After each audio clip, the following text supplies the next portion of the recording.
Vous le savez, de nos jours, on vit vieux. En fait, l'espérance de vie au Québec est de 84 ans pour les femmes et 81 pour les hommes. Mais est-ce qu'on a les moyens de vivre plus longtemps? En fait, une étude montre que seulement 58 des Québécois sans plan financier auront suffisamment d'épargne au-delà de 80 ans. Beaucoup de personnes font l'erreur de ne pas ajuster leur planification de retraite à leur espérance de vie, donc en planifiant des économies pour 15 ou 20 ans, alors que de plus en plus, les retraites dépassent 30 ans. Ça, c'est un problème majeur. Combien de fois les gens disent « Ah, ben je pense pas vivre jusqu'à cet âge-là. » Ben oui, mais on ne sait pas. Au Canada, il y a deux familles de revenus à la retraite. Il y a d'abord les régimes publics, comme la prestation de la sécurité de vieillesse, le supplément de revenus garanti et le régime des rentes du Québec ou le régime de pension au Canada. Ces montants-là peuvent constituer de 30 à 50 des revenus à la retraite et les rentes sont indexées à l'inflation et augmentent chaque année. Il y a aussi les régimes de pension en milieu de travail et l'épargne privée, comme le REER ou le CELI. Ça dépend entièrement des choix que vous faites pendant votre vie.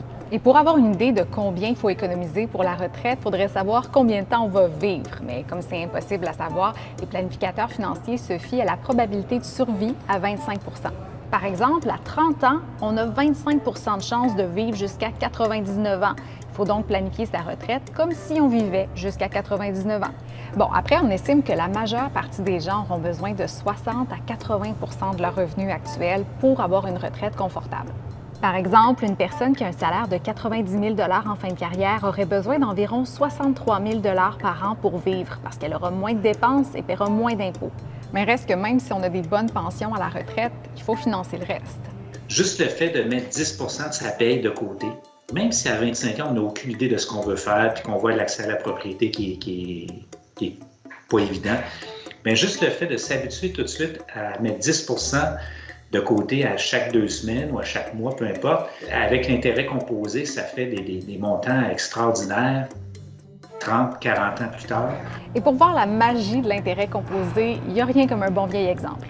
Une personne qui cotise 5 000 par année dans son REER pendant 25 ans aura accumulé près de 183 000 avec un rendement de 3 C'est 58 000 en rendement uniquement.